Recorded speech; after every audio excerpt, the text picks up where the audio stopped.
मैं प्रतीक्षा कर रहा हूँ रिकॉर्डिंग की। आइए सब मिलकर के 3 बार ओंकार का उच्चारण करते हैं। ओम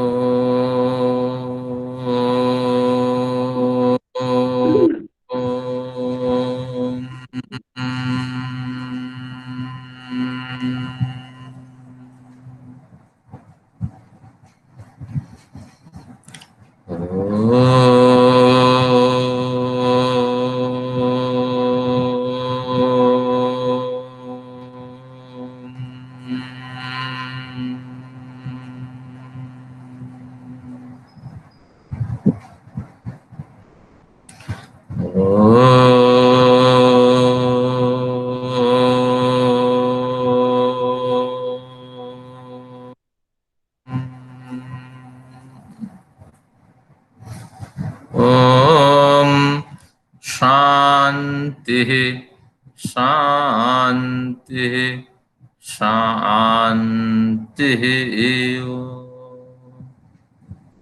परमपिता का हम सभी मिलकर के नमन करते, महर्षि कपिलाचार्य को भी नमन करते हैं। अब तक उन्होंने बड़े सिद्धांत हमें दिए हैं और आप सभी पूज्यों को नमन, कनिष्ठों को स्नेह। आज सांख्य दर्शन के जो विषय मैंने आपको भेजे हैं उन दोनों विषयों की चर्चा करनी है। इससे पूर्व कुछ प्रश्न ग्रुप में रह गए थे जिनका उत्तर मैं लिख नहीं पाया और थोड़ी सी उनकी चर्चा कर लेते हैं और प्रासंगिक भी है। प्रश्न तो आप लोगों ने जो दिया था समाधान हो गया और मीनू भारद्वाज जी बढ़िया समझदार एक विदुषी हैं, उन्होंने पुष्पा सक्सेना मैडम जी के जो प्रश्न थे उनका समाधान बढ़िया ढंग से कर दिया, तो उनका धन्यवाद। और एक प्रश्न मैंने रखा था क्योंकि पिछली बार जो कक्षा समाप्त हुई विवेक ज्ञान के साथ कक्षा समाप्त हुई नोभयम तत्वाख्याने। तो आख्यान का मतलब समझ, अनुभव, प्राप्ति। तत्व की समझ उत्पन्न हो जाने पर, जड़ और चेतन का ज्ञान उत्पन्न हो जाने पर जो दोनों तरह के आरोप लगते थे जीवात्मा पे कि ये करता है अतः सुख दुखों के भोगता है, ये दोनों आरोप जीवात्मा के खंडित हो जाते हैं। तो इस तरह तत्व ज्ञान ही प्रमुख है। बार बार ज्ञान का अभ्यास करता है वही सफल होता है। एक दो बार पढ़ लेने पर या केवल व्यावसायिक रूप में जैसे अध्यापक आदि पढ़ाते हैं ऐसे पढ़ा लेने पर ये तत्व ज्ञान प्रौढ़ नहीं होता है। तत्व ज्ञान पे लगा हुआ व्यक्ति ही इसी तत्व ज्ञान के रहस्यों से परिचित हो सकता है।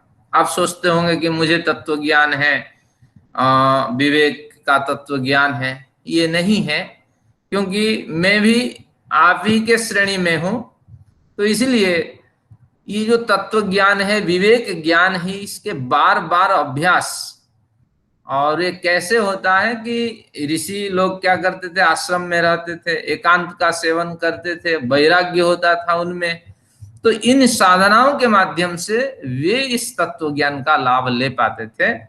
आज तो वो व्यवस्था खंडित हो गई, लेकिन थोड़ा बहुत तत्व ज्ञान अगर हमें है तो कर्तृत्व और भोक्तृत्व नष्ट नहीं होने वाला है।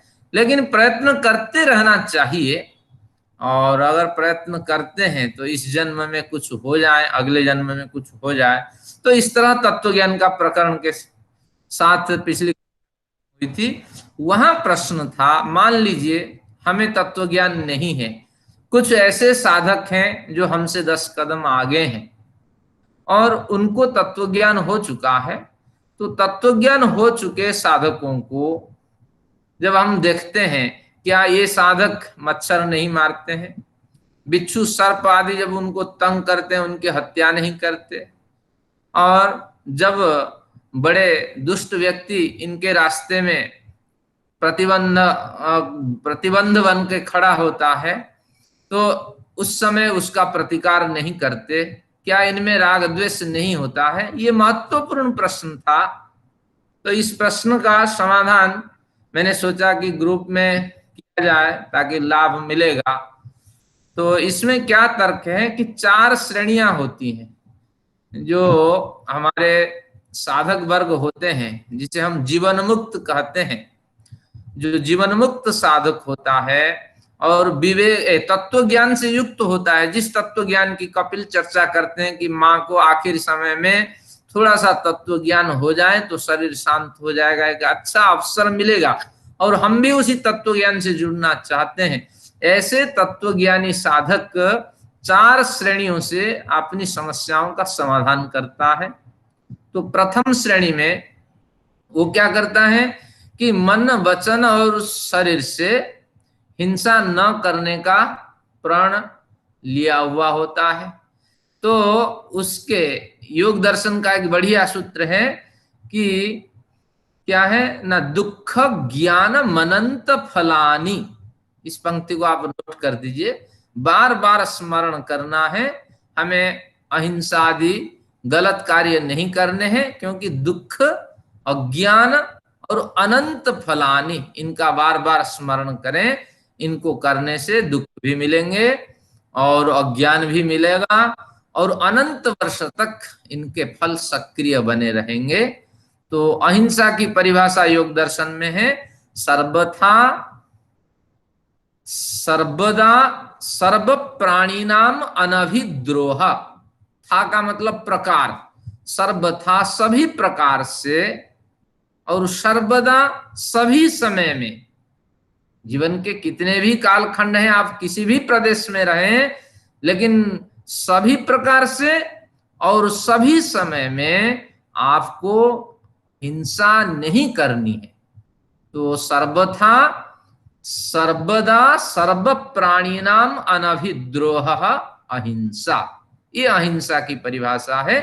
तो प्रथम श्रेणी जीवन मुक्त साधक की जो है, तो उस श्रेणी में ये चिंतन करता है इन दोनों सूत्रों को कि मुझे और किसी भी परिस्थिति में हिंसा नहीं करनी है, और अगर हिंसा करूं तो दुखा ज्ञान मनंत फलानी, दुख अज्ञान अनंत फलानी मिला करके लिखा गया। दुखा ज्ञान मनंत फलानी का मुझे स्मरण करना है। जब इनका स्मरण होगा तो वो प्रथम श्रेणी का साधक बनेगा, ये उसका लक्ष्य है। वही साधक जब द्वितीय श्रेणी में जाता है तो जीवन शैली थोड़ा उन्नत बनाता है, हमेशा स्वच्छ वातावरण में रहता है, और जिन जिन प्राणियों से हिंसा होने की संभावना है तो उन प्राणियों के लिए कई तरह के अवरोध तैयार करता है, ताकि ये प्राणी मेरे रास्ते में न आए, मैं इनके लिए हिंसक न बनूं। तो उपफरे गिरिनाम संगमे च नदी नाम, गिरियों के कंदराओं का ऐसा चयन करता है कि उसमें इनका प्रवेश न हो और सुरक्षित रहता है वो, और धुआं आदि देता था साधक जो साधना में प्रवृत्त होता था, और इस तरह वो जीवन जीते थे। आज अगर हम साधक देखें, साधना की शैली बदल गई है, स्थल बदल गया है, लेकिन ऐसी स्थिति में हम भी स्वच्छ वातावरण में रहें, सर्वदा मच्छरदानी आदि का यूज करें और पानी जमने न दें, मच्छर आदि से अपना बचाव करें। तो हमारी जितनी कोशिश हो सकती है कि गूगल आदि पदार्थों के द्वारा धूम दें और ज्यादातर भौतिक पदार्थों का व्यवहार न करें। आप कहेंगे ऐसी लगा दें तो सारी समस्याएं खत्म, लेकिन साधना के लिए प्रतिबंधक है, क्योंकि आपकी जो इम्यूनिटी सिस्टम है, इम्यून सिस्टम है, वो डाउन हो जाना है। तो इसीलिए प्राकृतिक परिवेश में आप रहिए, साधना के लिए उपयुक्त है। और ऐसी स्थिति में जीवन शैली को थोड़ा उन्नत बनाइए, जिससे टकराहट न हो। हमेशा जो आपके वस्त्र हैं वो शरीर पे आवृत रहे। जब आवृत्ति रहेगा, मच्छर आने की संभावना ही नहीं है। अगर खुले बड़ी में आप घूमेंगे तो मच्छर आएंगे, तो फिर हिंसा आदि प्रवृत्तियां होगी। ये द्वितीय श्रेणी का काम है। तृतीय श्रेणी में साधक क्या करता है कि मच्छर मान लीजिए काट लिया, कितना भी आप यत्न करें, ये तो भौतिक जो दुख है तो मिलता ही रहेगा। अगर काट लिया तो ऐसी स्थिति में आम आदमी जैसे तत्काल मारता है, ऐसे नहीं मारता। ये तृतीय श्रेणी की साधना है जीवन मुक्त की। तो उस समय वो उसको वार्निंग देता है, उसको संकेत देता है, कम बाधा के साथ हटा देता है, हाथ से हटा देता है। उससे बाधा भी पड़ती है, छोटी सी छोटा सा जीव है और हमारा हाथ लगते ही वो तो दुखी होता ही है, तो सामान्य दुख के साथ उसको वार्निंग दे के हटा देता है। तो ये तृतीय। और आप सोचते होंगे कि जीवन मुक्त जो साधक है वो हिंसा नहीं करता, लेकिन हिंसा करता चतुर्थ स्टेज में। और उस समय क्या करता है, अथर्ववेद का एक मंत्र आप नोट कर सकते हैं, मैं संदर्भ बता दूंगा, पहले मंत्र नोट कराता हूं। ये मंत्र तो आपको याद रखना, कहते हैं साधु संत महात्मा ये क्या जाने, पाकिस्तान हमला करें, चाइना हमला करें, हमारे ग्रंथ में कहाँ उल्लेख है हमला करने का, लेकिन ऐसा नहीं हमारे ग्रंथ में है। लेकिन हम हत्या करते हैं चतुर्थ स्टेज पे, चाहे जीवन मुक्त हो या कोई भी हो। और उस समय आतंकवादी न्याय को अप्लाई करते हैं कि आतंकवादी न्याय से हम अति जो अत्यंत मतलब शत्रुता के साथ हमारे साथ व्यवहार करता है, हम उसके साथ पेश आते हैं। और अथर्ववेद का मंत्र हमें कहता है घनेन हन्मि वृश्चिकम, जो लिखना चाहे लिख सकते हैं। घनेन, घन पत्थर को कहते हैं घन, घनेन हन्मि वृश्चिकम अहिम दंडेनागतम। अहिम, अहिम यानी सर्प को, दंडेनागतम, ये अथर्ववेद का जो अथर्ववेद की जो मंत्र संख्या है, अगर आप लिखना चाहें तो 10.4.9, अथर्ववेद 10.4.9 में ये आपको मंत्र मिल जाएगा। घनेन हन्मि वृश्चिकम अहिम दंडेनागतम, इसको खोल लेते हैं। अहम घनेन वृश्चिकम हन्मि, घन यानी पत्थर खंड पकड़ करके बार बार वार्निंग देने पर भी जो नहीं जाता है और बड़ी जागरूकता के साथ रात बिताने पर भी वो उसी में घुसा हुआ रहता है, तो और मुझे भी कई बार काट चुका है, तो ऐसे आतंकवादी के न्याय को प्राप्त किया हुआ जो वृश्चिक है, हम घनेन हन्मि, पत्थर से उसको कुचल देता हूं। ये वेद की पंक्ति है, मेरी पंक्ति नहीं। और अहिम दंडेनागतम, जो अहिम समीपागतम अहिम, जो सर्प मुझे काटने के लिए आ रहा है, देश बदल लेने पर भी, समय बदल लेने पर भी और जीवन शैली उन्नति कर लेने पर भी जो सर्प मुझे काटने के लिए, खाने के लिए दौड़ रहा है, और दंडेन हन्मि, में उससे डंडे से भी उसको मारता हूं। ऐसा नहीं कि मैं डरपोक हूं, ऐसा नहीं कि मैं अहिंसक हूं, लेकिन ऐसी स्थिति में एक न्याय आप अप्लाई करिए, आतंकवादी न्याय से हमें हत्या करनी है, क्योंकि शरीर रहेगा तो साधन होगा।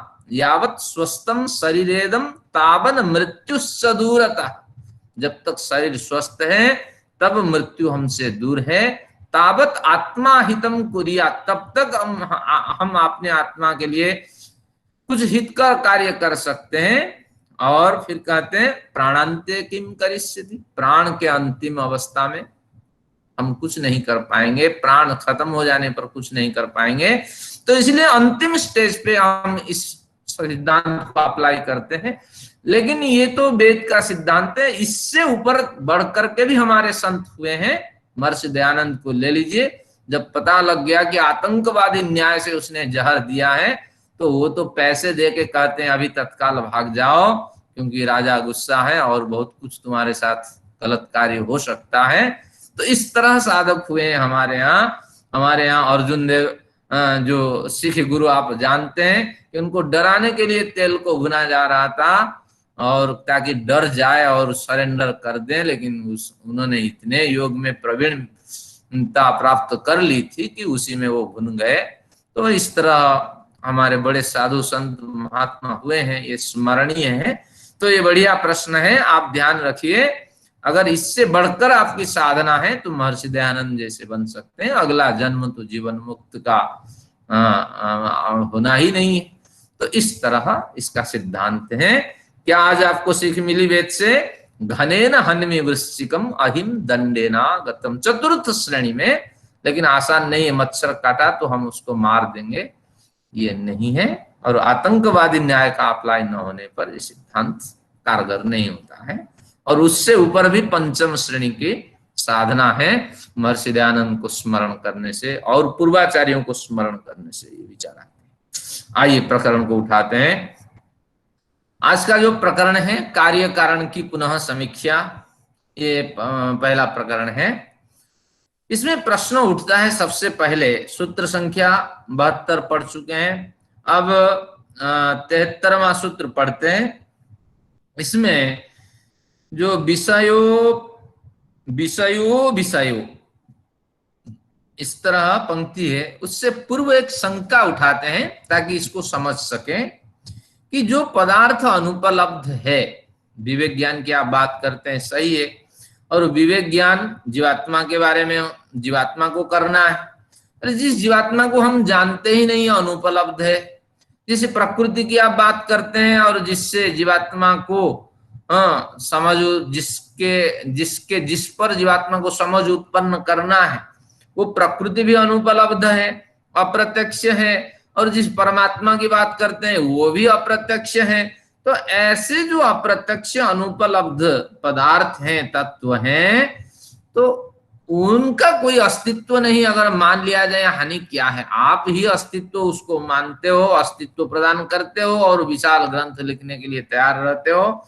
अगर हम मान लें कि जो अनुपलब्ध है, अप्रत्यक्ष है और मनोबुद्धि चित्तों से परे हैं, जिनको पकड़ना संभव ही नहीं है, तो ऐसे पदार्थों को छोड़ दो ना, और संसार में किस तरह जीना है ये बात करो ना। और उसी के पीछे आप लगे हुए हो, जैसे आधुनिक विज्ञान वही लगा हुआ होता है कि पांच भौतिक सृष्टियों की समीक्षा करते रहो। ये जो तीनों सिद्धांत हैं ये बिल्कुल अग्राह्य है, कुछ प्रकृति कुछ होती नहीं है, जीवात्मा का कोई अस्तित्व नहीं है, परमात्मा तो है ही नहीं। तो इस तरह माँ ने प्रश्न रखा और आपके मन में भी प्रश्न उठते होंगे, क्या इनको छोड़ करके हम इस संसार का आनंद नहीं ले सकते? इस तरह जब प्रश्न उठा तब बढ़िया सिद्धांत कपिल ने यहाँ प्रस्तुत किया। क्या प्रस्तुत किया? इसी जो प्रश्न उठा था, इसी प्रश्न की पुष्टि में ये सूत्र क्या कहता है, देखिए, विषयो विषयो, ये जो अवग्रह है ये अ निकल जाएगा इससे, जब संज्ञा हटेगी तो विषयः अविषयः भवति। जिसे आप विषय मान करके तत्व ज्ञान दिलाने के लिए चर्चा करते हो, जिस जीवात्मा को, वो विषयः अविषयः, हमेशा वो विषय नहीं अविषय ही बना रहता है, अप्रत्यक्ष बना रहता है, अनुपलब्ध बना रहता है। और शास्त्र भी कहता है, क्या कहता है कि अति दूरादेर हानोपादानाभ्याम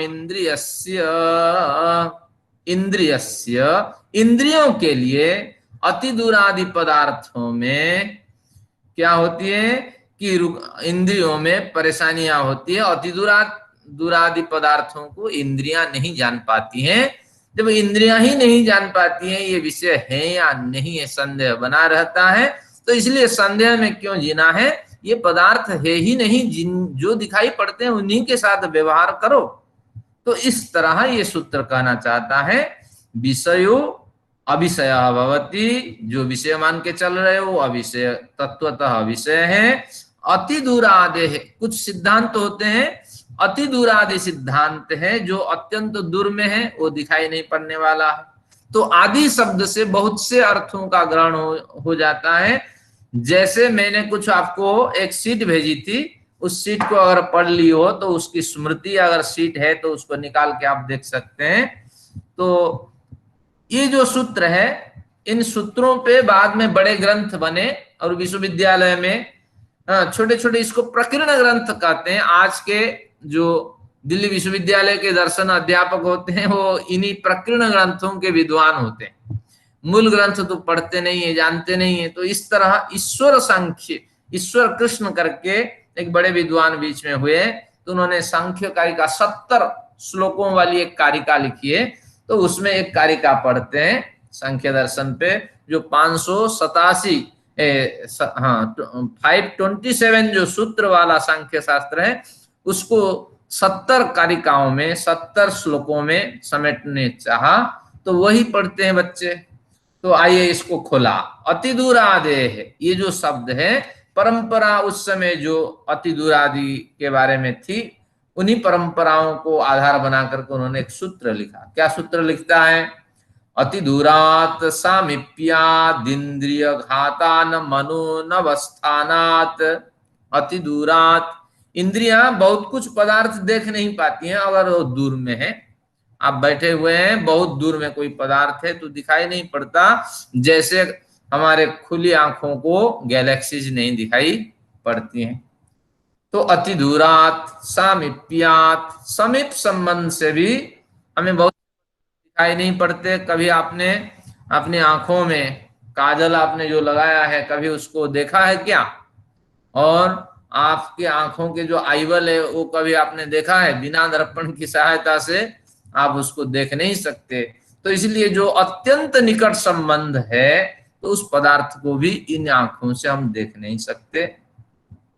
इंद्रिय घातात, अगर इंद्रिय में आघात हो जाए, इंद्रियों में विकार हो जाए और इंद्रियों में कोई त्रुटि हो जाए, तो इसलिए वो पदार्थ जो भी ज्ञान देने वाला होगा, तो उस ज्ञान को वास्तविक इंद्रियां ग्रहण करके हमें दे नहीं सकती। कुछ विपरीत भी ज्ञान देने वाली होगी इंद्रियां, या कुछ उस जो ज्ञान है उस ज्ञान के क्या ज्ञान को ही स्पष्ट न करने वाली भी सिद्ध होगी। यानी कुछ बताने वाली भी नहीं होगी, और बताएगी तो भिन्नता के साथ बताएगी।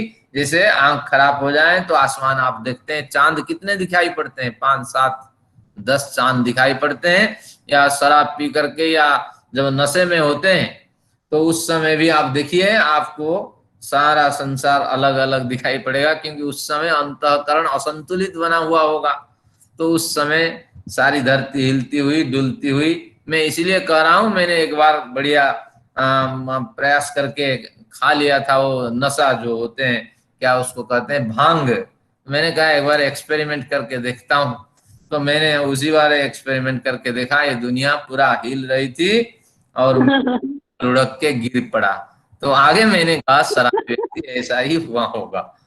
तो इस तरह हाँ, व्यक्ति जो कहता है उन स्थितियों से गुजरा हुआ होता है। तो इसलिए ये मेरा अनुभव है, जो आप लोग पिए होंगे जाने होंगे। मैंने तो शराब नहीं पी, ना अंडे मैंने खाए। तो ये मेरे परमेश्वर से मतलब नमन है कि क्योंकि उन्होंने इस स्थिति में मुझे नहीं डाला।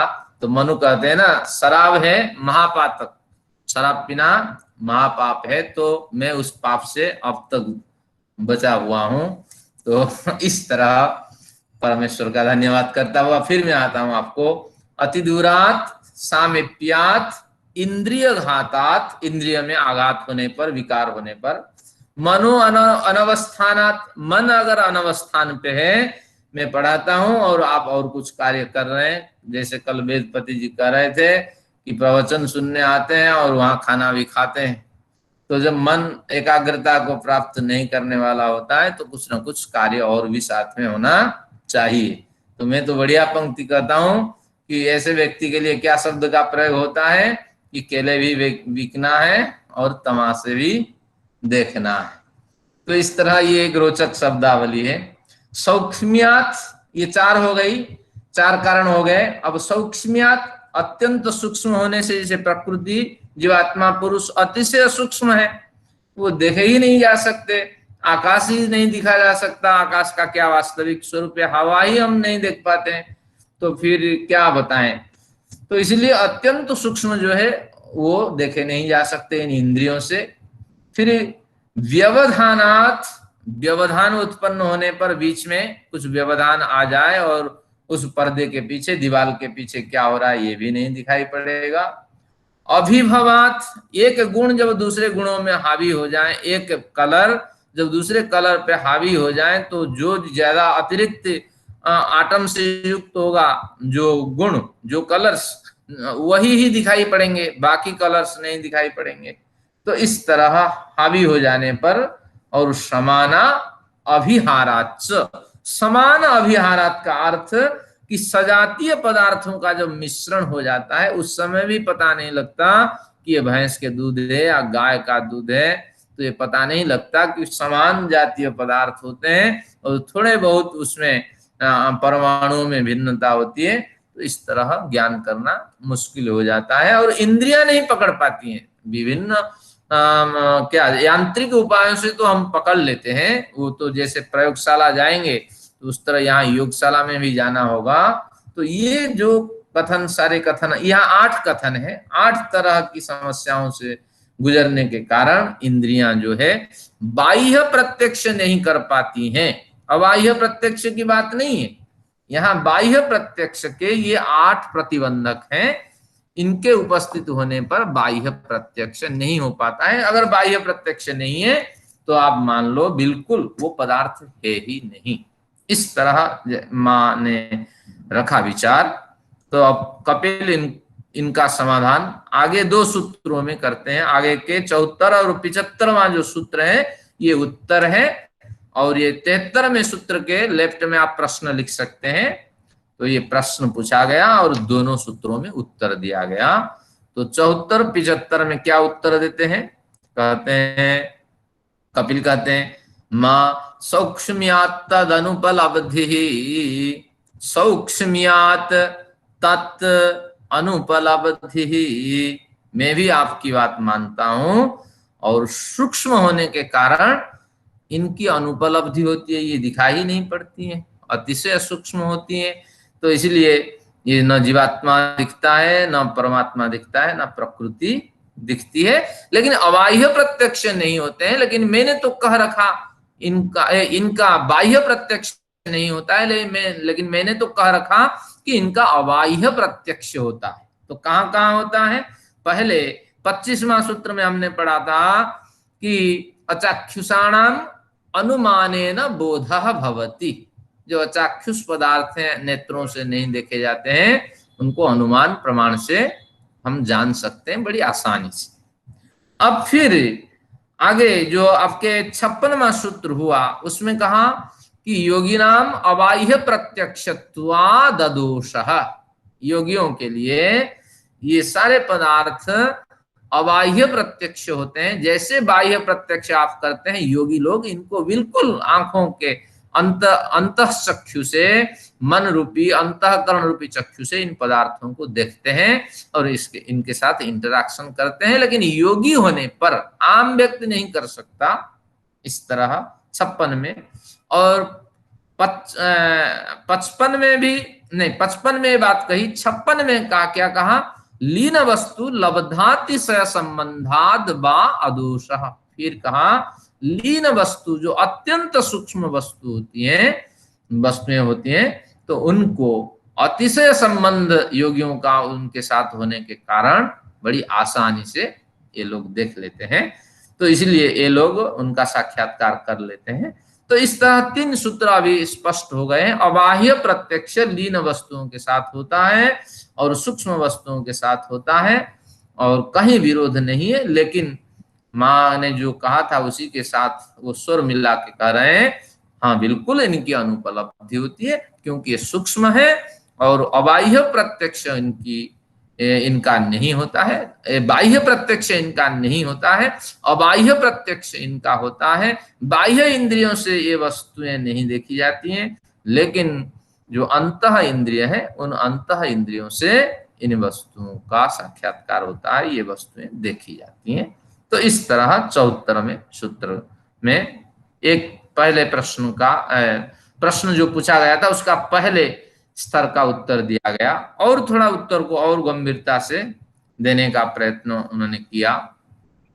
कार्य दर्शनात्तदुपलब्धे, कार्य दर्शनात्तदुपलब्धे, कार्य दर्शनात्। लेकिन वो जो सूक्ष्म वस्तु है जिनकी अनुपलब्धि नहीं हो रही है, कार्य दर्शनात्, उनके कार्य देखे जाने से, तत् उपलब्ध है, उन वस्तुओं की उपलब्धि हम मान लेते हैं। इनके कार्य देखे जाते हैं, अनुमान के आधार पर उन वस्तुओं को हम समझ लेते हैं, लेकिन योगी की स्थिति में पहुंच करके उनका साक्षात्कार करते हैं। ये आपको समझना पड़ेगा। जैसे ईश्वर सर्वव्यापक है, अखंड चेतन ऊर्जा है, अनुमान प्रमाण के आधार पे हम इसको पहले समझते हैं, साधना आदि करके योगी की स्थिति को प्राप्त करके हम इनका प्रत्यक्ष कर सकते हैं। ये सिद्धांत का कथन है।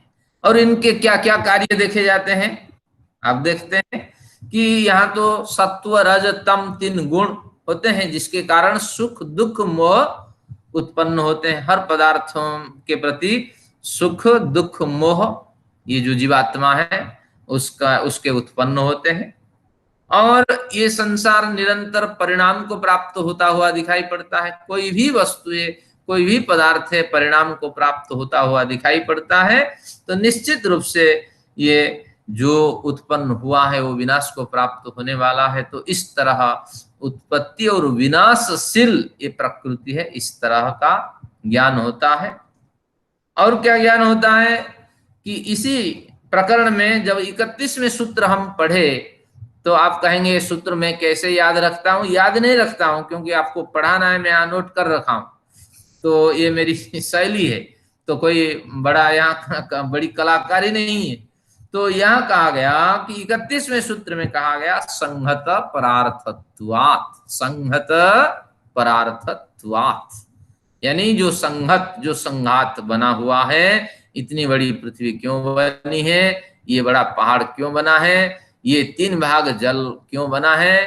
तो इस तरह जहां जहां संघात आपको दिखाई पड़ते हैं तो उनके पीछे प्रयोजन है परार्थत्वात्, जीवात्माओं के लिए है, क्योंकि प्रकृति तो इनका भोग नहीं कर पाएगी। तो ये सारे पदार्थ वहीं, अगर आप भोग नहीं करते हैं, वहीं बन करके फिर खाद में परिवर्तित हो जाने वाले हैं। अगर पुरुष है, कोई चेतन पुरुष इनका उपभोग करेगा। तो इसलिए प्रकृति का जो भी संघात है ये दूसरों के लिए है, प्रकृति से भिन्न चेतन के लिए है। और चेतन 2 है, परमेश्वर अभोक्ता है, आप्तकाम है और निर्लिप्त है। तो इसलिए परमेश्वर की बात यहाँ नहीं उठती है। तो यहाँ जो पर है वो जीवात्मा है। तो संगत परार्थत्वात्, जब कभी संगठन बनाइए दूसरों के कल्याण के लिए संगठन बने। तो इस तरह उस भवन में ये पंक्ति आप नोट करके रखिए, ये भी प्रकृति का एक संगत है और इससे दूसरों को लाभ मिलेगा। तो इस तरह इन विचारों को अंदर घुसाते घुसाते ही बड़ा परिवर्तन अंदर हो जाता है। तो इस तरह ये हमने 75वां सूत्रों का अध्ययन कर लिया। अब आते हैं, एक और प्रश्न उठा। प्रश्न कोई मतलब आम प्रश्न नहीं, जबरदस्त प्रश्न है। क्या प्रश्न है? 76 में देखिए, वादी विप्रतिपत्ते तद सिद्धिरिति चेत, वादी और प्रतिवादी। तो यहाँ प्रतिवादी के अर्थ में या वादी के अर्थ में कुछ भी आप ले लें कि वादी कहाँ है तो वादी लीजिए। वादी के विरुद्ध कथन है कि जगत का कारण ब्रह्म है, और उस विरुद्ध कथन से प्रकृति ही असिद्धि है, प्रकृति की असिद्धि है। यदि ऐसा कहो तो क्या कहना चाहता है कि वादी विप्रतिपत्ति, विप्रतिपत्ति समझ, वादी की समझ के हिसाब से तद असिद्धि, ये जो प्रकृति को जगत का कारण कहते हैं तो ये सिद्धांत असिद्ध है। अगर वादी की समझ से इस तरह प्रस्ताव रखा जाए इति चेत, तो आप क्या उत्तर देंगे? क्योंकि बहुत तरह के समाधान हो चुके हैं कि ये जगत के उपादान जो कारण है वो प्रकृति है। अब फिर उसी सिद्धांत को उठाते हैं और इस बार जबरदस्त प्रकरण उठाते हैं कि वादी जो अगर है तो वो तर्क जबरदस्त देता है। वादी क्या तर्क देता है? शंकराचार्य को लीजिए। शंकराचार्य, ये संपूर्ण सृष्टि तो ब्रह्ममय है और प्रकृति यहाँ मिथ्या है, जगत मिथ्या है, जीवात्मा मिथ्या है। इनके पीछे इनका तर्क यह है कि ये सृष्टि जब प्रलय को प्राप्त हो जाएगी तो उससे पूर्व जीवात्मा सूक्ष्म होकर के कहां जाएंगे? वायु अनिलम, वायु जीवात्मा वायवीय शक्ति है। अनिड़म, ईड़ पृथ्वी को कहते हैं, अभौतिक तत्व है। ये जीवात्मा अभौतिक तत्वों से बना हुआ होता है, इसलिए प्रकृति रहे या न रहे उसको कोई फर्क नहीं पड़ना है, वो परमेश्वर में आश्रित हो जाना है। अब फिर प्रकृति, जैसे जीवात्मा समुदाय समाप्त हुए तो प्रकृति भी धीरे धीरे विघटन को प्राप्त करके कहां जाएगी? उसी परमात्मा में। जब सब उसी में चले जाते हैं, भले ही उसमें विलीन न हो, आश्रित हो जाते हैं, तो अंत में कौन बचा रहता है? तो परमेश्वर। तो ब्रह्म सत्यम जगन मिथ्या, तो ब्रह्म बिल्कुल सत्य है, ये जगत मिथ्या है जो आज दिखाई पड़ रहा है।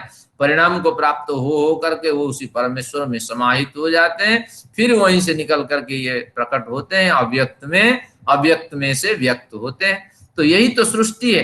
तो इसलिए सब कुछ करने वाला उस परमेश्वर को क्यों नहीं माने, बीच में प्रकृति को क्यों आप ठूंस देते हैं और बीच में परमेश्वर को क्यों ले आते हैं, जीवात्मा को क्यों ले आते हैं। तो इस तरह वादी अगर कहे, जबरदस्त युक्ति दे करके सब कुछ करने वाला वही है, और दुख में भी वही है, सुख में भी वही है।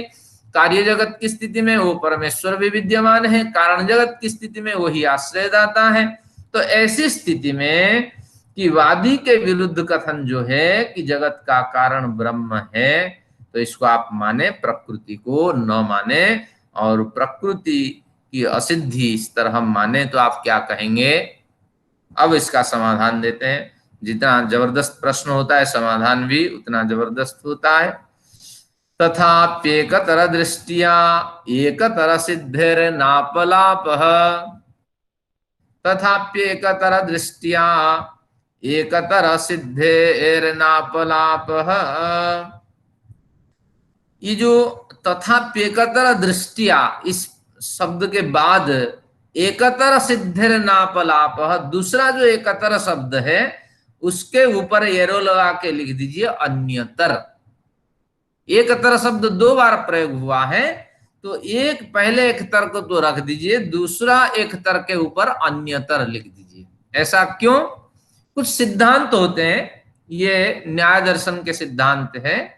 अभ्युपगम, अभ्युपगम का मतलब सपोज, सपोज का मतलब अगर आपकी बात थोड़ी देर के लिए मान लेते हैं तो, इस अभिप्राय से यह कथन हुआ है।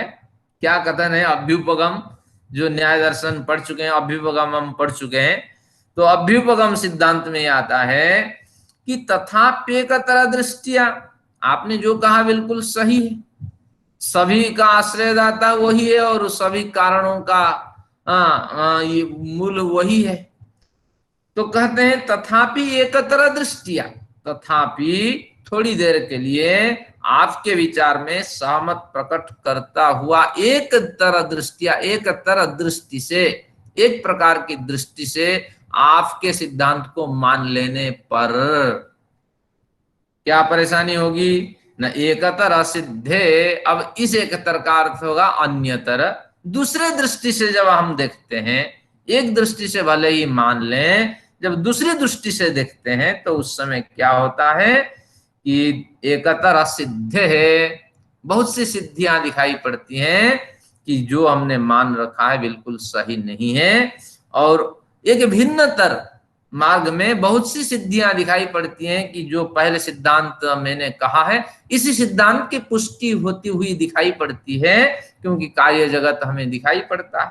जब कार्य जगत दिखाई पड़ता है तो निश्चित रूप से इसी कार्य जगत के पीछे ईश्वर भिन्न कोई कारण जगत होना चाहिए। ये जो कार्य जगत है जड़ है, तो इसीलिए जड़ कोई कारण जगत इसके पीछे मौजूद है, ये हमें मानना पड़ेगा।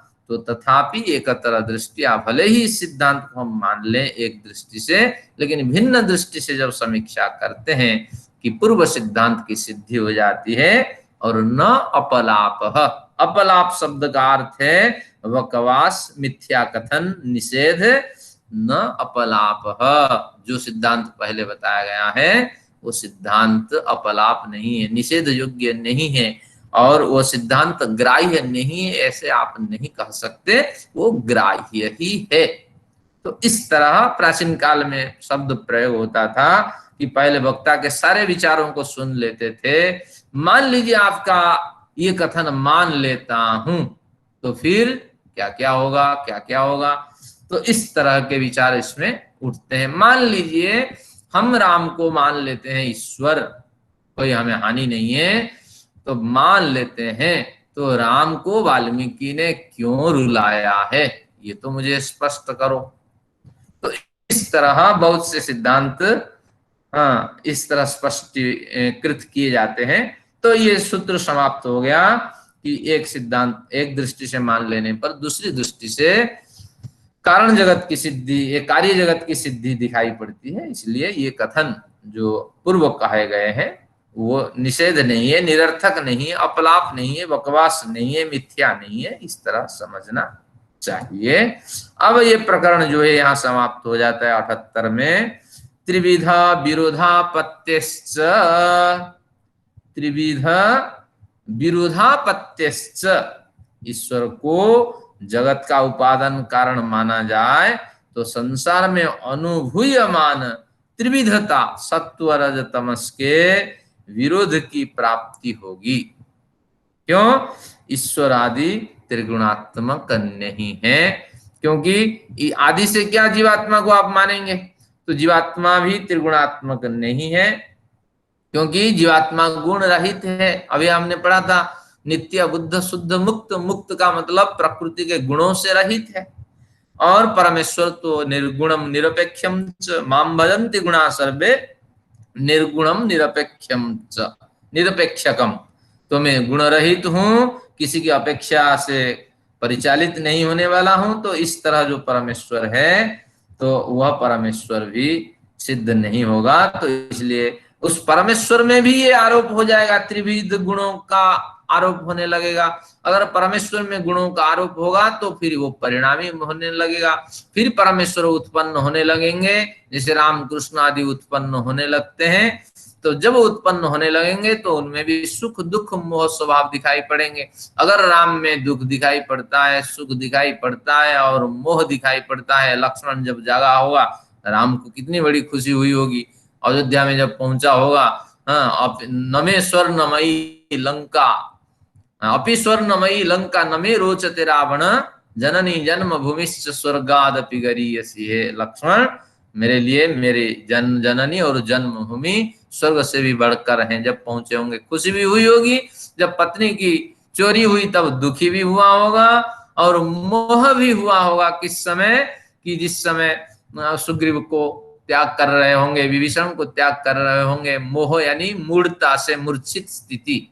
तो उस समय भी ये स्थितियां हुई होगी, मित्र जब आपस से विदा ले रहे होंगे। तो अगर इन तीन गुणों से पीड़ित हैं तो हम इसको ईश्वर कैसे माने? तो जिन लोगों ने हमारे साथ धोखा किया है, हमारे शास्त्रों को बदल दिया है, तो उन लोगों को इन शास्त्रों के बारे में कोई ज्ञान ही नहीं था, और ज्ञान था तो भी हमारे साथ छल किया गया है। तो आज बड़ा सा समुदाय हमारे साथ है जो रामकृष्ण को हम ईश्वर न माने, तो इस तरह कह नहीं सकते वो समुदाय हमसे अलग हो जा रहा है, हम किसी तरह पटरी बैठा के चल रहे हैं। शास्त्र कहता है कि अगर ईश्वर को हम निमित्त कारण माने तो ये तीन गुण उस पर हावी हो जाएंगे। अगर हावी हो जाएंगे तो ईश्वर में परिणाम दिखाई पड़ेगा। और कृष्ण को भी इसी तरह सुख दुख मोह से कृष्ण भी पीड़ित रहा, सुख भी उसको हुआ, दुख भी उसको हुआ। जरासंध ने मार मार करके हाँ उनको इतना व्यथित किया कि 17 बार हार करके वो भाग गए। तो इस तरह बहुत सी घटनाएं हैं। भले ही योगीराज बने, लेकिन सुख दुख मोह से ग्रसित रहे, इसलिए हम इनको ईश्वर नहीं मान सकते। जो हमारे सिद्धांत कहेगा वही ग्राह्य है, हम क्या कर सकते हैं? हम कहीं अन्याय तो नहीं कर रहे हैं, सूत्र आपके सामने है। आगे देखते हैं, नासद उत्पाद अनुसंगवत। पूर्व प्रकरण कार्य कारण का प्रकरण समाप्त हो गया। प्रकृति ही इस जगत का उपादान कारण है और परमेश्वर निमित्त कारण है। थोड़े बहुत शक्ति सामर्थ्य के अनुसार जीवात्मा भी इस सृष्टि का निमित्त कारण है। छोटी सी सृष्टि बना लेता है और उसी के अंदर वो अपनी क्रीड़ा करता रहता है। तो इस तरह ये सिद्धांत है। अब फिर एक नया प्रकरण उठाते हैं। इस प्रकरण को महत्वपूर्ण प्रकरण माना जाता है। इसका नाम है सत्कार्यवाद। सत्कार्यवाद में आपको जिनके पास पेन है कुछ पंक्तियां लिख लेने से सुविधा हो जाएगी, तो आप लिखना कोशिश करें। सतः सत जा, हाँ क्या कहा? सतः सत जायते। सरलता से संधियां हटा करके बोल रहा हूं। सतः सत जायते पहली पंक्ति।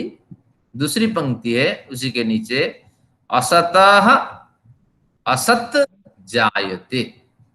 सतः सत जायते असतः असत जायते। इसके साथ तीसरी पंक्ति गीता की भी लिख लीजिए, ये भी आपको याद हो जानी चाहिए। क्या है?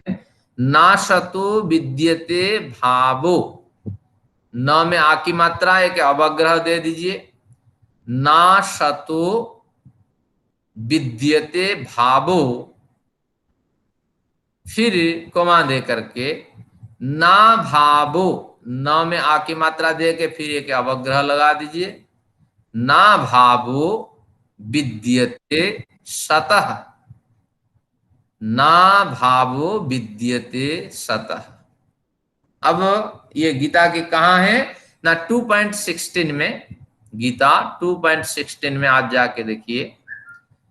पहले गीता की पंक्ति खोलते हैं, ना शतो विद्यते भावः, ना शतो को तोड़ दीजिए, अवग्रह है वो अ निकलेगा, तो असतः न भावः विद्यते।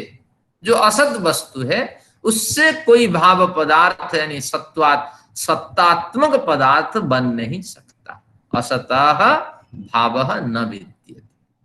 फिर ना भावो विद्यते सतः, अब ना के पास भी अ है, अभावः, अगर अभाव इति चेत ना भावो विद्यते सतः, वहां से लीजिए सतः, सत वस्तु की उपस्थिति होने पर, सत्तात्मक वस्तु की विद्यमानता होने पर अभावः ना विद्यते, उस सत्तात्मक वस्तु का कभी भी अभाव नहीं होगा। वही हमने सरलता से पहली दो पंक्तियों में लिख दी थी। देखिए दो पंक्तियों में वही विचार, सतः सत जायते, सत से ही सद वस्तु की उत्पत्ति होगी, असत से ही असद वस्तु की उत्पत्ति होगी। बस वही बात है। अब इसको समझते हैं। 78 सूत्र संख्या है, नासदुदुपादो नृसिंगवत्, नासदुदुपादो नृसिंगवत्, नासो दुत्पादो भवति। उस पाद के ऊपर एरो लगा के भवति लिख दीजिए, नासो दुत्पादो भवति, नास दुत्पादो भवति, नास को तोड़ दीजिए, न असत उत्पादः भवति। असत, असत पदार्थ जो है, न असत नासत, न असत उत्पादः भवति, असत वस्तु जो है वह कभी उत्पादक नहीं होती है। असत वस्तु कभी उत्पादिका नहीं होती है, किसी पदार्थ को उत्पन्न नहीं करती है। जो है ही नहीं वो क्या उत्पन्न करे? जैसे नृसिंगवत, जैसे नृसिंग है, नृ यानी मनुष्य, कोई कहे मनुष्य के सिंह है तो मनुष्य के सिंह होते ही नहीं है, तो नृसिंगवत जैसे मनुष्य के सिंह होते ही नहीं है। तो उस तरह असत वस्तु आप जिसे असत कहते हैं वो वस्तु है ही नहीं। जैसे असत नामक कोई वस्तु है ही नहीं, वो उससे फिर क्या उत्पन्न होगा आप बताइए। तो इसीलिए उत्पन्न कौन होता है ना, उत्पन्न वही वस्तु होती है जो सत होती है। तो अब तो सत की बात नहीं कही, यहां कहा, ये सूत्र को याद रखना, नासद उत्पादो, जो असत है वो वस्तु कभी भी उत्पादिका नहीं होती है। जैसे नृसिंगवत, मनुष्य के सिंह न होने से, तो जैसे वो अभावात्मक वस्तु है और ऐसा मनुष्य सिंह युक्त मनुष्य कभी उत्पन्न हुआ ही नहीं है, तो उसी तरह जो असत वस्तु है वो कभी उत्पन्न नहीं होती है। इस तरह इसको समझना। और बहुत से उदाहरण दिया जाता है, ख पुष्प, बंध्या पुत्र, आकाश के फूल लेके आओ मेरे लिए, किसी राजा ने आदेश दिया, तो आकाश का कोई फूल होता ही नहीं है, क्योंकि ये अंत क्या है, अवकाश रहित है, आकाश है, वहां फूल कहाँ से आए? तो ये भी असत पदार्थ है। तो इसी तरह बंध्या पुत्र ले आओ, उसको भोजन कराना है। अब बंध्या जब कह ही दिया तो उसके बेटे कहाँ से आए? अगर बेटा होगा तो गोद लिया बेटा होगा। तो इसीलिए असत वस्तु का सत्ता, असत वस्तु की सत्ता होती नहीं है। इस सूत्र में ये स्पष्ट हो गया। अब कहते हैं अगले में प्रकरण में, देखिए क्या कहते हैं, कि उपादान नियमात, उपादान नियमात, उपादान का नियम होने से असत की उत्पत्ति नहीं हो सकती, क्योंकि वस्तु जो बनती है उसके पीछे उपादान कारण प्रमुख कारण होता है, और उपादान कारण का कुछ नियम होता है कि उपादान कारण में जो चीज है तो वही चीज कार्य जगत में दिखाई पड़ेगी, और उपादान कारण में वो चीज नहीं है तो कार्य जगत में वो दिखाई नहीं पड़ने वाली है। जैसे सूत अगर है तो निश्चित रूप से सूत के कारण कपड़े दिखाई पड़ेंगे। सूत्र में जो रंग होगा कपड़े में वही रंग होंगे। अगर स्वर्ण आदि धातुओं में आभूषण आप बनाते हैं तो आभूषण जो स्वर्ण में जो क्वालिटी होगी आभूषण में वही स्वरूप उभरेंगे। आभूषण कार्य है और स्वर्ण जो गुण युक्त स्वर्ण है वही इसका कारण है। और मिट्टी है, मिट्टी में जो तत्व होगा तो वही तत्व तो घड़े में दिखाई पड़ेंगे। तो इसलिए उपादान कारण का नियम होता है कि जो नियम उपादान कारण में होगा तो जो सिद्धांत होंगे, जो तत्व होंगे वही तत्व कार्य जगत में विकसित होते हुए दिखाई पड़ेंगे। अब इससे पुष्ट हो गया कि आप हम सब सुन पा रहे हैं, 1 घंटे दे पा रहे हैं, निश्चित रूप से हमारे पूर्व जन्म में जो कर्माशय है उस कर्माशय में निश्चित कारण धर्म संस्कार रूपी कारण है। तो उस धर्म संस्कार रूपी कारण से ये कार्य कर पा रहे हैं, मैं बोल पा रहा हूँ, आप सुन पा रहे हैं, समय दे पा रहे हैं। लेकिन सड़क पे संघर्ष करने वाले व्यक्ति को 1 घंटे बड़े कीमतदार लगते हैं तो कभी वो 1 घंटा दे नहीं सकता। तो तात्पर्य ये हुआ कि हमारे जो आत्मा है अभी इस शरीर में है, निश्चित रूप से ये आत्मा भी किसी कारण के रूप में मौजूद रही और जिसके कारण ये कार्य शरीर उसको अभी मिला है। तो तात्पर्य ये हुआ कि आत्मा हमारी जो कारणात्मिक आत्मा थी वही तो कार्यात्मिक आत्मा के रूप में अभी व्यवहार कर रही है। तो ये सारी व्यवस्था इस तरह चलती है। और उपादान कारण में जो नियम है, यानी पूर्व जो आत्मा कारणात्मिक आत्मा रही उस आत्मा में अंतःकरण में जो जो उपादान रहे तो उसी की तो अभिव्यक्ति हो रही है हमारे साथ। भले ही थोड़ा सा हमारा पुरुषार्थ है वो भी 40% है, लेकिन 60% तो उसी की देन है, उसी के बंधन में, उसी की परतंत्रता से हम युक्त हैं। तो आपको खुशी मनानी चाहिए जो लोग पेंशन होल्डर हैं, तो निश्चित रूप से उनके प्रारब्ध में ये शायद कपिल ने आप लोगों को देख के ये सूत्र लिखा है कि उपादान नियमात, उपादान के नियम होते हैं और वही फल आप आज भोग रहे हैं। हर पहले को कितनी खुशी होती है आपको, क्योंकि उपादान आपका है, निश्चित रूप से धर्म संस्कार आपका है और अधर्म संस्कार से आप दूर हैं और आप लोगों से 10 कदम आगे हैं। इस भावना से चलना, थोड़ा सा अगर संभल जाए और विवेक ज्ञान हो जाए तो बिल्कुल आप छलांग लगा लेंगे। और कपिल जो हम जहां माँ को भेजना चाहते हैं तो उनके जाने से पहले आप ही पहुंच जाएंगे। तो इसलिए ये कहना चाहिए उपादान नियमात, हर उपादान का नियम होता है और नियम अनुसार वो फल देता है, नियम के व्यतिरिक्त तो कोई फल नहीं देता है।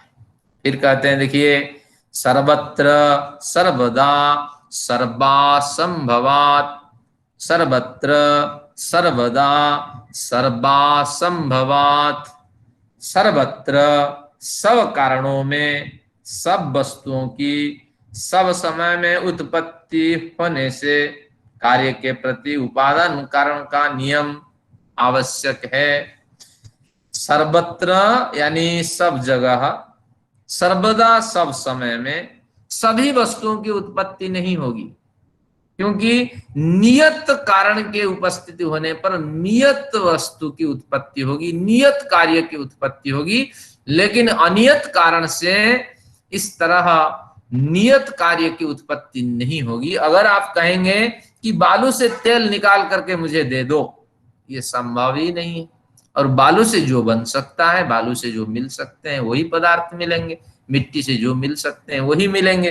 तो ये सूत्र महत्वपूर्ण भी है। सर्वत्र यानी सब जगह पर, सर्वदा सब समय पर, सर्व असंभवात, सभी पदार्थों की अभिव्यक्ति, सभी पदार्थों की उत्पत्ति, सभी पदार्थों के कार्य रूप में जो परिवर्तन असंभव होता है। तो यही इसमें लिखा है। जगदीश्वरानंद जी ने क्या लिखा है, ये पंक्ति एक बार पढ़ते हैं। सब स्थानों पर यानी सर्वत्र, सर्वदा, सब काल में, सब वस्तुओं की उत्पत्ति असंभव होने से कार्य के प्रति उपादान कारण का नियम आवश्यक है। वही हम जो चर्चा कर रहे थे। तो इसलिए आपको ध्यान रखना पड़ेगा, अगर अगला आपको कार्य शरीर धारण करना है तो इसलिए यहीं से आपको बेंट होके चलना पड़ेगा और नियमानुकूल चलना पड़ेगा।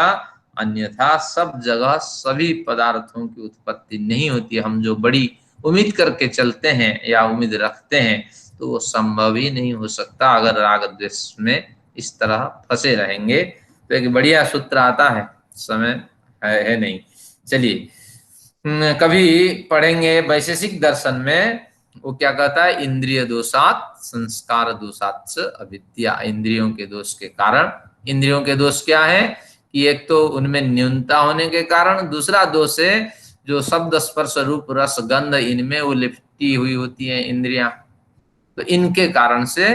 और संस्कार दोषात, वासनाजन्य संस्कार के दोष से पीड़ित हो जाने के कारण अविद्या प्रवेश कर जाती है। और अविद्या प्रवेश करते ही फिर अविवेक का पूरा साम्राज्य होता है और अस्मिता राग द्वेष अभिनिवेश वहां क्रीड़ा करते हैं, जिसके कारण से हमारे फिर धीरे धीरे संस्कार बदलते हुए चले जाते हैं और धर्म संस्कार तो होता ही नहीं है, अधर्म संस्कार की उत्पत्ति होती है, दुर्गति की स्थिति प्राप्त होती है। इस तरह समझना।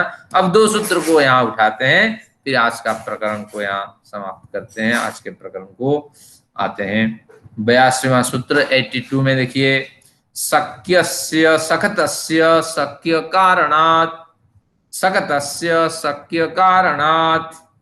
ये पंक्ति को खोलने की आवश्यकता नहीं, जगदीश्वरानंद ने बढ़िया खोल दिए। ये पंक्ति देखिए, शक्तस्य, जो कारण जिस कार्य को उत्पन्न करने में समर्थ है, शक्त यानी समर्थ, तो जो कारण जिस कार्य को उत्पन्न करने में समर्थ है और शक्य कारणात् वही कार्य को उत्पन्न करता है। तो यानी शक्य कारणात् उसमें उस कारण को उत्पन्न करने की सामर्थ्य होती है। तो इसीलिए शक्य कारणात् वही उस कार्य को उत्पन्न करता है, वो कारण बढ़िया कार्य को उत्पन्न करता है, क्योंकि कारण में जो समर्थ है। तो अतः असत से सत की उत्पत्ति नहीं हो सकती, क्योंकि असत में सत को उत्पन्न करने की सामर्थ्य नहीं है।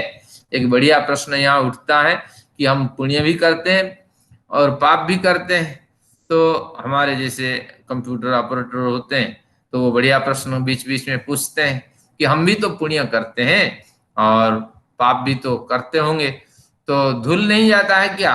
लेकिन नहीं धुलेगा, ये शास्त्र के सिद्धांत है। पुण्य का फल अलग मिल जाएगा, पाप का फल अलग मिलेगा।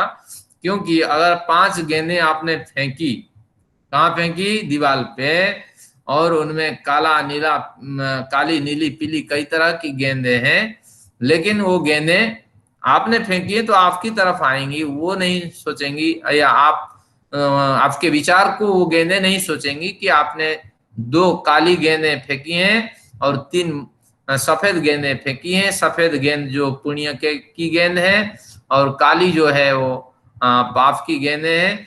तो अब इस दृष्टि से कि 3 जो है पुण्य की गेंद है, बल से, तो उस बल के कारण ये सफेद जो गेंद 2 गेंदें हैं ये नहीं आएंगी, ये बात नहीं है। तो हमने अगर पाप किया है तो उसका फल भी हमें मिलेगा काली गेंदों की तरह, और अगर पुण्य किया है तो उसके भी फल अलग से मिलेंगे। वो फिर बारी बारी में किस समय पुण्य मिलेगा, किस समय पाप मिलेगा, ये ईश्वर की व्यवस्था है। तो इसीलिए ये कहता है कि असत से सत की उत्पत्ति नहीं हो सकती। तो इसलिए गलत काम करके अगर आप पुण्य कमाना चाहते हैं, ये संभव नहीं। असत है तो असत की उत्पत्ति होगी, और सत है तो सत की उत्पत्ति होगी। असत की तो यहाँ मैंने केवल पाप के अर्थ में लिया, असत से असत की उत्पत्ति नहीं होगी, ये अभिप्राय है। अगर सत है तो उसी की ही उत्पत्ति होगी। तो इसलिए पुण्य भी करते हैं वो भी सत में जाएगा, पाप भी करते हैं वो भी सत में जाएगा, क्योंकि अस्तित्व है पुण्य का भी। सत का मतलब अस्ति इति सत, जिसका अस्तित्व है वो सत है। का भी अस्तित्व होता है, पाप का भी अस्तित्व होता है, उनका फल मिलेगा। लेकिन मैंने उदाहरण से आपको समझाया, वो अन्यथा न लेना। यानी अगर आप पाप किए हैं तो उसका फल आपको मिलेगा, पुण्य का फल मिलेगा। आगे देखते हैं, कारण भावाच्च। कारण भावात का क्या अर्थ है कि कारण भावाच्च, कार्य कारण का भाव बना रहता है, कारण में कार्य का भाव बना रहता है। जैसे बढ़िया इन्होंने खोला है, मिट्टी में घड़ा और तंतु में वस्त्र, जैसा कारण होगा, जैसा कलर होगा, जैसे गुण होंगे, तो उस हिसाब से उनकी अभिव्यक्ति होगी।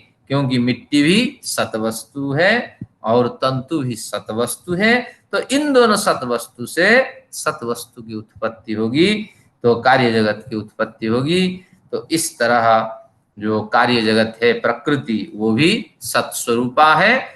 उस सत्स्वरूप प्रकृति से ये कार्य जगत हमारा बना है, और इस तरह इनका संबंध है।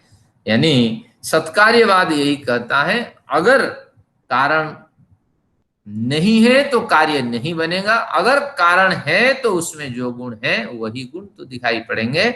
तो हम सबका जो भी व्यवहार आज हो रहा है, जो सुख मिल रहा है, दुख मिल रहा है, इसके पीछे ही कारण प्रमुख है। और जैसे कारण हमारे कर्माशय में पड़े हैं और जैसे कारण हमारे प्रारब्ध निकले हैं, तो उसी हिसाब से हमारा व्यवहार है। तो आज का बढ़िया प्रकरण था, तो कार्य कारण का संबंध और सत्कार्यवाद, इसको याद रखिए। ये सत्कार्यवाद आगे भी 5-7 सूत्र तक चलेगा, तो इसको अभ्यास करके आप आइए। फिर इस संडे को हम लोग रखते हैं कि रिवीजन का क्लास। आप सभी लोगों को धन्यवाद, आभार। और आप कुछ प्रश्न और भी रखें, जिससे विषय बढ़िया खुल जाता है। अब समय तो नहीं है, और हमेशा हमारे कक्षा के अंदर ही समय खत्म हो जाता है, तो बड़ा दुख है। आगे देखते हैं किस तरह और 2 सूत्र कम करते हैं, ताकि थोड़ा आप लोगों को सुन सके। आइए शांति पाठ करते हैं। ओम द्यौः शान्तिरन्तरिक्षं शान्तिः पृथिवी शान्तिरापः शान्तिरोषधयः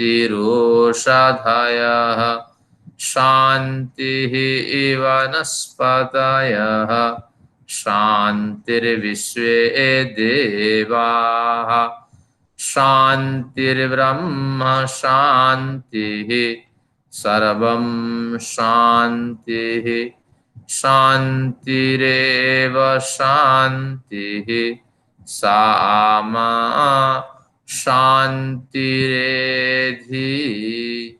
ओम शान्तिः शान्तिः शान्तिः।